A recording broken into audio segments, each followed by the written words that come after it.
Hello friends, welcome to another interesting video by stocks Jordar team.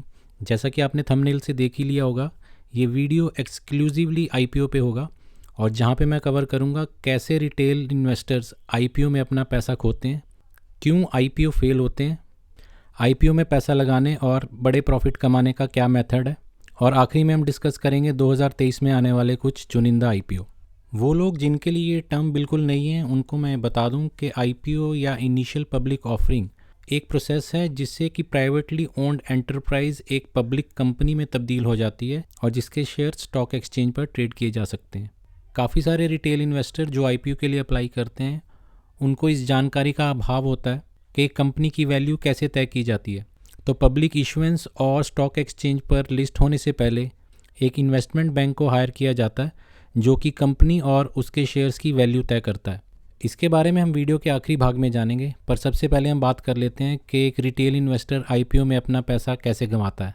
देखिए, IPO में invest करने में जो सबसे बड़ी दिक्कत आती है वो ये है कि कंपनीज के पास अपनी फाइनेंशियल इन्फॉर्मेशन दिखाने के लिए कोई लंबी चौड़ी हिस्ट्री नहीं होती और ना ही उनके पास कोई ट्रेडिंग की इस्टेब्लिश हिस्ट्री होती है जिसको कि हम एनालाइज कर सकें। सो हमारे पास सिर्फ और सिर्फ फंडामेंटल्स होते हैं जिसको हम चेक कर सकते हैं, या ज़्यादा से ज़्यादा जो मैनेजमेंट उस कंपनी को देख रही है उसका पास्ट रिकॉर्ड भी चेक कर सकते हैं, जिससे हमें पता चल जाएगा कि मैनेजमेंट की कितनी स्ट्रेंथ है, कितनी इंटीग्रिटी है और पास्ट हिस्ट्री के अंदर उन्होंने कितने सक्सेसफुल कंपनीज खड़ी की हैं। पर ज़्यादातर लोग आईपीओ में या तो न्यूज़ के बेस पे या जो हाइप क्रिएट की जाती है उस कंपनी के बारे में उसके बेस पे या अपने दोस्तों के कहने पर आईपीओ में पैसा लगाते हैं, पर वो रिसर्च नहीं करते। इसे अच्छे से समझने के लिए मैं 3 आईपीओ के एग्जांपल दूंगा। सबसे पहले हम पेटीएम की बात कर लेते हैं। अगर किसी ने थोड़ी सी भी रिसर्च की होती इस आईपीओ के आने से पहले या आईपीओ के आने पर, तो वो ये अच्छे से समझ जाता कि ये शुरुआत से ही एक लॉस मेकिंग कंपनी है। यहाँ पे हम screener.in की वेबसाइट पे आ गए और यहाँ पे अगर हम कंपनी का नाम डालें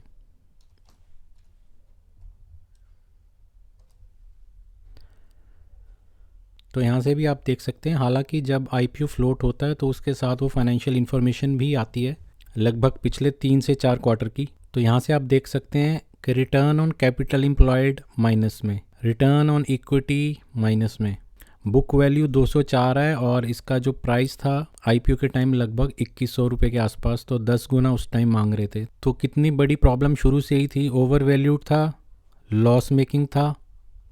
और अगर हम नीचे भी आके देखें इसकी डिटेल्स के अंदर तो आप देख सकते हैं ऑपरेटिंग प्रॉफिट शुरू से ही सितंबर 2020 से ही माइनस में चल रहा है और बीच में तो ये काफ़ी ज़्यादा बढ़ भी गया था। तो शुरुआत से एक लॉस मेकिंग कंपनी के आईपीओ में पैसा लगाने का कोई फ़ायदा नहीं है। पर न्यूज़ चैनल्स पर और पेड प्रमोशन और हाइप क्रिएट करने की वजह से लोगों को ऐसा लगने लगा कि अगर वो आईपीओ लेंगे तो उनके वारे न्यारे हो जाएंगे, वो बहुत सारा पैसा बना लेंगे। इनफैक्ट ये एक ट्रैप होता है जिसके अंदर रिटेल इन्वेस्टर ज़्यादातर फंस जाता है और अपना अच्छा खासा नुकसान करा बैठता है। जब ये पेटीएम का आईपीओ आया था तो उस टाइम इसका प्राइस बैंड 2080 रुपये से लेके 2150 रुपये का था और ज़्यादातर लोग हमेशा हाई प्राइस बैंड ही चुनते हैं क्योंकि उनको डर होता है कि अगर उन्होंने कम प्राइस लगाया तो शायद उनको अलॉटमेंट नहीं होगी। पर जिस दिन ये स्टॉक एक्सचेंज पर लिस्ट हुआ इसका प्राइस था 1950। ये सबसे पहला हिंट था इस स्टॉक से बाहर निकलने का। उसके बाद इसमें से बड़े बड़े एंकर इन्वेस्टर्स भी निकलना शुरू हो गए और ये था दूसरा सबसे बड़ा हिंट। पर लोगों ने तब भी स्टॉक को पकड़े रखा। कुछ लोगों ने इसको एवरेज भी किया इस उम्मीद में कि जब ये ऊपर जाएगा तो उनका लॉस पूरा हो जाएगा, पर अब उनका लॉस 2 से 3 गुना ज़्यादा हो चुका है। और इसी तरह एक रिटेल इन्वेस्टर आईपीओ में अपना पैसा डुबोता है। अब पेटीएम के लिए 750 एक बहुत बड़ा रेजिस्टेंस बन गया है। अगर ये स्टॉक 750 पार करेगा तभी इसके अंदर 1000 रुपये तक पहुंचने की उम्मीद जगेगी, जो कि इसके लिस्टिंग प्राइस से तब भी आधा ही होगा। अब बात कर लेते हैं एक और आईपीओ की जिसका नाम है कृष्णा डायग्नोस्टिक। ये आईपीओ 933 रुपये से लेकर 954 रुपये के प्राइस बैंड में आया। ये लगभग 64 टाइम्स ओवर सब्सक्राइब हुआ और इसको भी काफ़ी सारे न्यूज़ चैनल और बिजनेस चैनल्स पर प्रमोट किया गया। ब्रोकरेज हाउसेज ने भी काफ़ी अच्छी रेटिंग दी, न्यूज़पेपर, सोशल मीडिया, ये सब जगह छाया रहा। और लिस्टिंग वाले दिन ये ओपन हुआ 1005 पे, एक डिसेंट लिस्टिंग गेन था और ये 1100 रुपये तक गया। जिन लोगों ने तो ओपन होते ही लिस्टिंग गेन ले लिया या थोड़ी देर रुककर प्रॉफिट बना लिया वो तो ठीक रहे, पर वो जिन्होंने न्यूज़ चैनल्स या बिजनेस चैनल्स की सुनी या ब्रोकरेज हाउस की सुनी जो कह रहे थे कि इसका टारगेट और भी बड़ा होगा, वो इस स्टॉक के साथ डटे रहे और 1100 के बाद इस स्टॉक की डाउनवर्ड जर्नी शुरू हो गई। आप इस वीकली चार्ट से समझ सकते हैं कि एक रिटेल निवेशक के साथ क्या हुआ। 1100 का हाई बनाने के बाद ये लगातार नीचे की तरफ जाता रहा और जब जब इसने थोड़ी सी रिकवरी दी वहाँ पर रिटेल निवेशक ने इसको एवरेज किया इस उम्मीद में कि फिर वापस ऊपर की तरफ जाएगा, पर वो सेलिंग पॉइंट थे। और जो स्टॉक 1100 रुपये पे था वो आज की डेट में 375 रुपये के आसपास ट्रेड कर रहा है। तो लगभग 65 से 70% के करीब ये ऑलरेडी गिर चुका है। और अगर किसी ने मिनिमम सिर्फ एक लॉट भी लिया हो, हालांकि ऐसे बहुत ही कम लोग हैं क्योंकि यहाँ पे उन सब ने एवरेज किया है, तब भी 15,000 रुपये के उसके लगभग 5,000 रुपये की ही वैल्यू रह गई है। और मान लीजिए किसी ने अगर 1 लाख लगाया तो उसके सिर्फ 30,000 ही रह गए। तो एक छोटे से लिस्टिंग गेन के लिए हम ऐसी जगह पैसा लगा देते हैं जहाँ पर उसके मुकाबले कई गुना ज़्यादा लॉस होता है। तो अब बात कर लेते हैं कि एक्चुअली दिक्कत कहाँ हुई। ये screener.in की वेबसाइट है और यहाँ पे अगर मैं डालूँ कृष्णा डायग्नोस्टिक, यहाँ पे आपको दिख जाएगा। तो यहाँ पे आप देखेंगे कि रिटर्न ऑन कैपिटल एम्प्लॉयड भी ठीक है, ROE भी बढ़िया इसका, रिटर्न ऑन इक्विटी, और अगर यहाँ पे हम देखें इसका ऑपरेटिंग प्रॉफिट भी लगातार बढ़िया चल रहा है। तो इशू जो सबसे बड़ा आया वो पहले आप यहाँ पे अगर देख पाएंगे कि बुक वैल्यू के हिसाब से जो इसका ऑफ़र प्राइस था लगभग 1,000 की रेंज में, वो बहुत ज़्यादा था क्योंकि कंपनी अभी नई नई थी। और दूसरा ये जो आप स्टॉक PE देख रहे हैं ये उस प्राइस के हिसाब से तब बहुत ज़्यादा था, अभी ये उससे थोड़ा कम आया। बट ओवरऑल बात ये है कि ये हाईली ओवर वैल्यूड था अपनी परफॉर्मेंस के हिसाब से।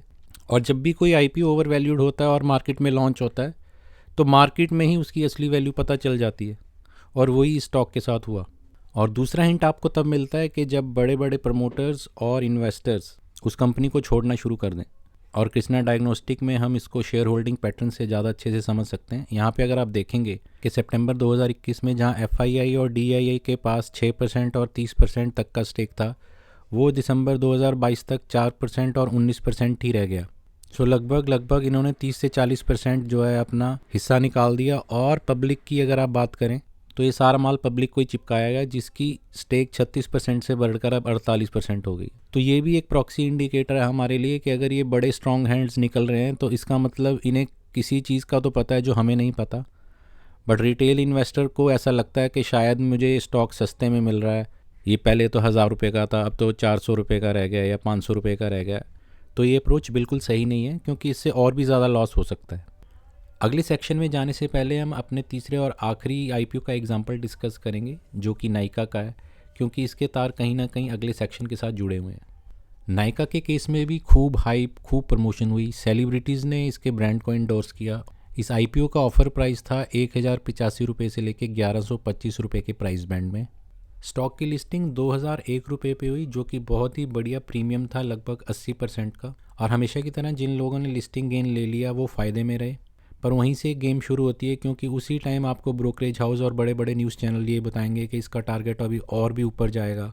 और लोगों को लगता है कि बहुत ही अच्छी है कि ये इन्वेस्टमेंट है, मुझे अगर पहले दिन ही इतना ज़्यादा गेन हो रहा है तो आगे चलकर मेरा पैसा 2 गुना, 3 गुना या 5 गुना भी हो जाएगा। पर जैसा कि मैंने आपको बताया कि कंपनी के IPO के आने से पहले आप उसके फंडामेंटल्स चेक कर सकते हैं, और एक बार जब IPO लिस्ट हो गया तो आप उसके टेक्निकल चेक कर सकते हैं। तो यहाँ पे अगर मैं नाइका टाइप करूँ तो यहाँ पे आपको दिखेगा FSN ई-कॉमर्स वेंचर्स, ये नाइका का ही नाम है। और यहाँ पे आप देख सकते हैं बहुत ही इंटरेस्टिंग थिंग, बुक वैल्यू आप देखिए यहाँ पर सिर्फ 5 रुपये 60 पैसे, करंट प्राइस 139 है इतना गिरने के बाद, यानी कि जिस टाइम ये लिस्ट हुआ था या जो इसका IPO आया था उसकी वैल्यू कई गुना ज़्यादा थी। और स्टॉक का PE आप देखिए किस तरह इन्होंने जो भी तरीके से कैलकुलेट किया, लगभग 1627। तो PE बेसिकली आपको बताता है प्राइस टू अर्निंग, यानी कि इसका प्राइस अर्निंग के हिसाब से कहीं ज़्यादा है। तो ये दोनों चीज़ें आपको दिखा रही हैं कि ये स्टॉक पहले ही बहुत ज़्यादा ओवर वैल्यूड था। और यहीं से हमारे अगले सवाल का जवाब मिलेगा, that why an IPO fails, एक IPO क्यों फेल होता है। देखिए वैसे तो कई सारे फंडामेंटल और टेक्निकल रीज़न हो सकते हैं किसी भी IPO के फेल होने या अंडर परफॉर्म करने के पीछे, पर जो 2 बड़े रीज़न हमने पिछले एग्जांपल्स में भी देखे हैं और नाइका के केस में भी देखेंगे, वो है ओवर वैल्यूएशन और दूसरा है प्रमोटर्स और इन्वेस्टर्स का IPO के लिस्ट होते ही या उसके बाद निकल जाना। अगर IPO के लिस्टिंग के टाइम स्टॉक ओवर वैल्यूड है तो जो इनिशियल इन्वेस्टर्स हैं जिनको ये स्टॉक बहुत सस्ते में मिला था, उनके लिए एक बहुत बढ़िया मौका होता है प्रॉफिट कमाने का, और वो अपना प्रॉफिट लेके निकल जाते हैं।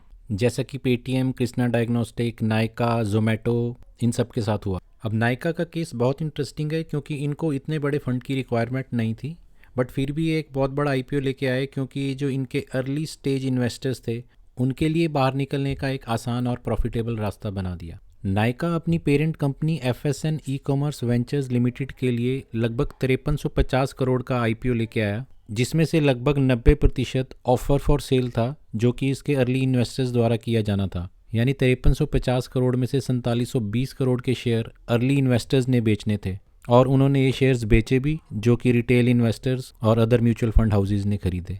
और इस सब में सबसे बड़ा मुनाफा अर्ली इन्वेस्टर्स को ही होता है। अब अर्ली इन्वेस्टर्स कैसे बन सकते हैं ये अपने आप में एक बहुत बड़ा टॉपिक है जिसको मैं फिर किसी और वीडियो में कवर करूँगा, बट इसके बारे में मैंने थोड़ी सी डिटेल इस वीडियो के चौथे सेक्शन में दी है। अब आपके मन में ये सवाल भी आ रहा होगा कि आखिर आईपीओज इतने ओवर वैल्यूड हो कैसे जाते हैं, तो ये गेम कैसे खेली जाती है इसको भी समझ लेते हैं।